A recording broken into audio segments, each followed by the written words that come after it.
সম্মেলনে আরো অনেক অনেক বৈশিষ্ট্য আছে। এখানে এই শিবচরে আমরা এসে সকালে পৌঁছানোর পর থেকে আমি এই প্রথমবার, এটি আসলে দ্বিতীয়বার, প্রথমবার একেবারে এখানে ঠিক এসেছি তা নয়। মাননীয় প্রধানমন্ত্রী বঙ্গবন্ধু কন্যা দেশরত্ন জন্মেছি শেখ হাসিনা যেদিন পদ্মা সেতুর ভিত্তিপ্রস্তর স্থাপন করতে এসেছিলেন সেদিনের জনসভায় এসেছিলাম, সেটিও আপনাদের এই নির্বাচনী এলাকায় অংশ। আর তারপরে আজকে এসেছি, আজকেই সত্যিকার অর্থে শিবচরে আসা।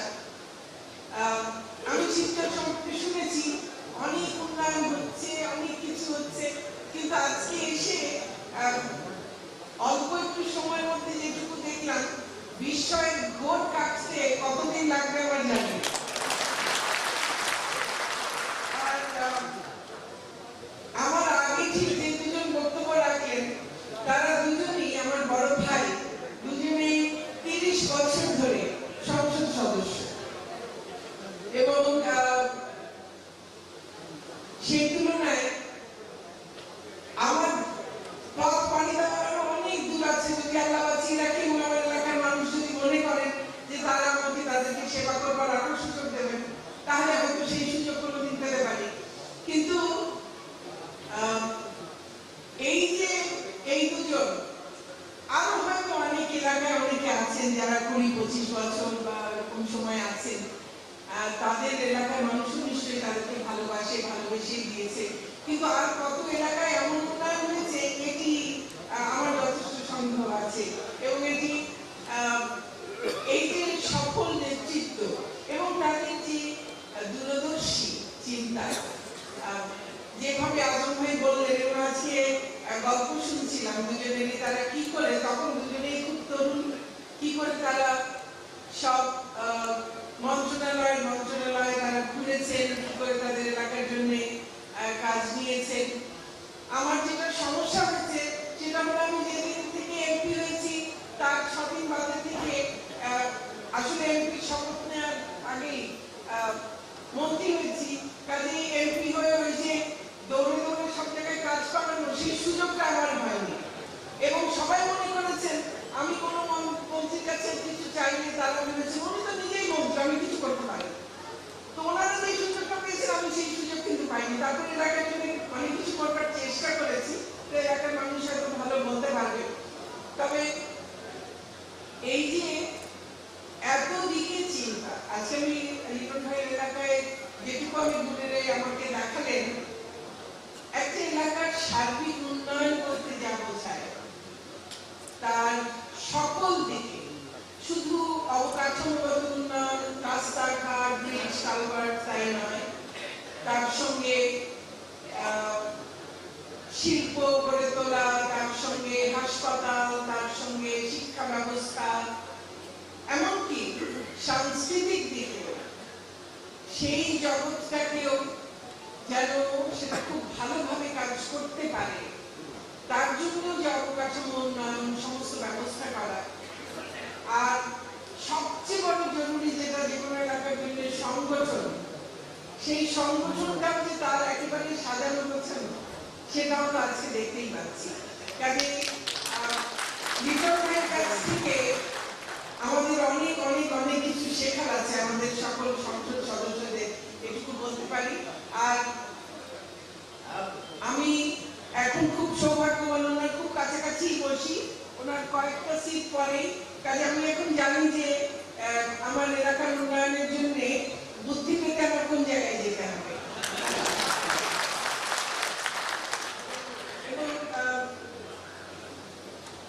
উনি এবং মির্জা আজম ভাই দুজনই তাদের এলাকায় ব্যাপক উন্নয়ন করেছেন। তাদের এলাকার মানুষের সৌভাগ্য, তারা এখন দুজন উদ্যোগী মানুষকে পেয়েছেন, সংগঠন অন্তকার মানুষকে পেয়েছেন, যারা তাদের এলাকার মানুষকে নিয়ে, সংগঠনকে নিয়ে তারা এগিয়ে যাচ্ছেন। আমার এই এলাকায় এসে আরো যেটা মনে হলো যে একটা ঐতিহ্যের যে ছাপ, লিটন ভাই তৃতীয় প্রজন্মের জনপ্রতিনিধি, এবং তার পূর্বপুরুষেরা, তার বাবা সহ তারাও কাজ করে গেছেন, এবং সব জায়গায় তার ছাপ। আর লিটন ভাই সেই ধারাবাহিকতায় সেটাকে আরো বহু দূর এগিয়ে নিয়ে গেছেন এবং এই যে একটা ঐতিহ্য, এই ঐতিহ্যের একটা ছাপ সব জায়গায়। আমি আমরা অনেকেই হয়তো দ্বিতীয় প্রজন্ম, কেউ তৃতীয় প্রজন্মের রাজনীতিতে আমরা আছি। আমাদের জন্য রাজনীতি যে নিয়ম শৃঙ্খলা যা কিছু আমরা যেরকম করে মেনে চলতে চাই, অনেক জায়গায় গেলে দেখি তার থেকে ব্যর্থ হয়, মনে খুব কষ্ট লাগে। কিন্তু এইখানে এসে সেটা খুব ভালো লাগছে। আপনাদের সকলের মধ্যে যে সৌহার্দ্য, মাতৃত্ব খুবই ভালো লাগছে। জনপ্রিয় মানুষ খুবই কম আছে। আপনারা এই শিবচরের মানুষ যাকে ৬ বার সংসদ সদস্য নির্বাচিত করেছেন, বাংলাদেশ জাতীয় সংসদের চিফ হুইপ, শুধু তাই নয়, বাংলাদেশ আওয়ামী লীগ পার্লামেন্টারি পার্টির সাধারণ সম্পাদক,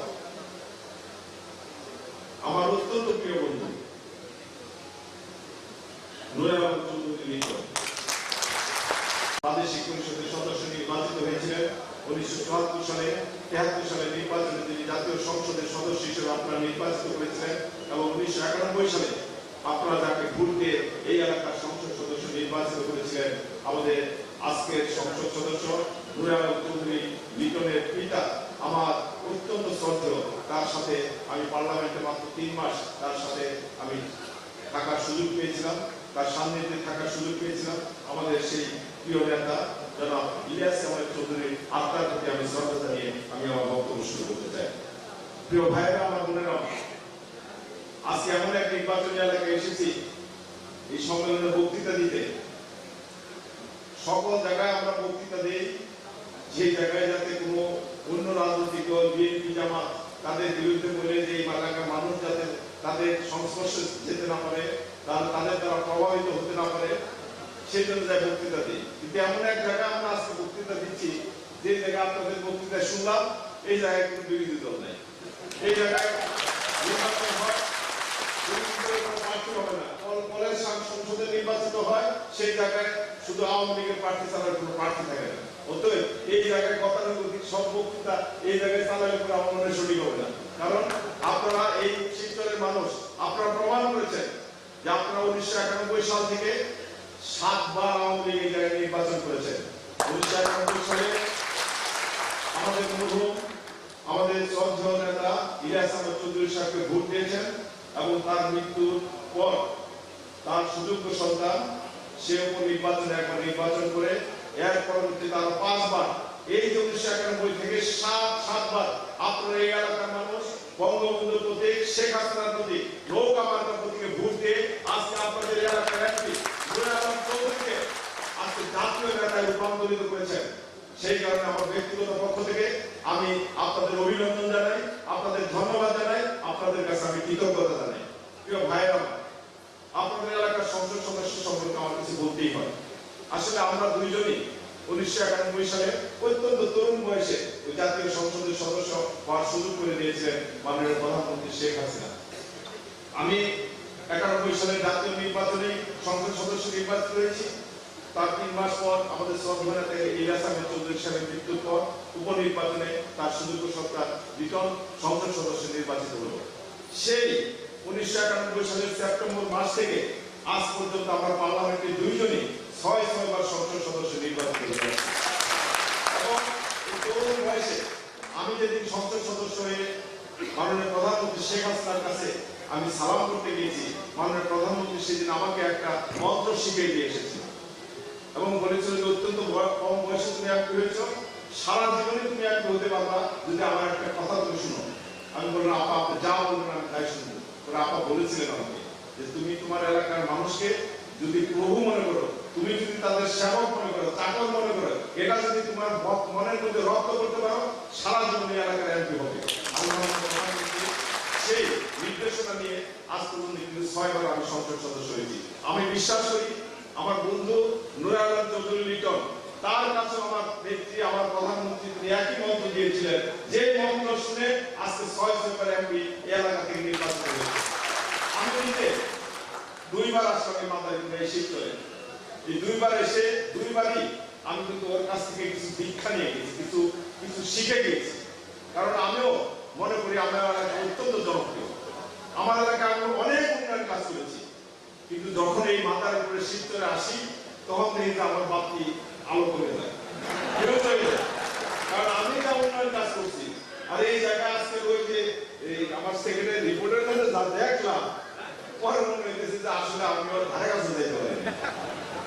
এই যে আজকে আপনাদের এলাকায় যে উন্নয়ন, আজকে আপনারাই বললেন যে শিবচর নাম হলো চর, কিন্তু আপনারা কিন্তু আজকে মনে করতেছেন যে শিবচরটাকে আপনারা সিঙ্গাপুরের রূপান্তরিত করার কাছাকাছি আপনারা করতেছেন।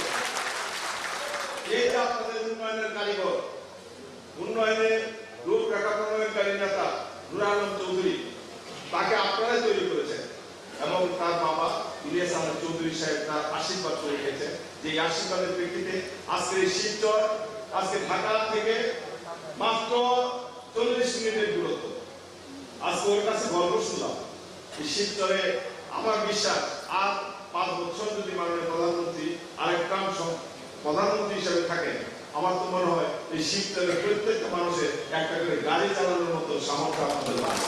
আমি বিশ্বাস করি আজকে এই শিবচর যে উন্নয়নের কাজ হচ্ছে, এই শিবচরকে ঘিরে যতগুলো প্রতিষ্ঠান এই জায়গায় গড়ে উঠছে, এই শিবচরের কোনো মানুষ বেকার থাকবে না, এই শিবচরের প্রত্যেকটা মানুষ স্বাবলম্বী হবে।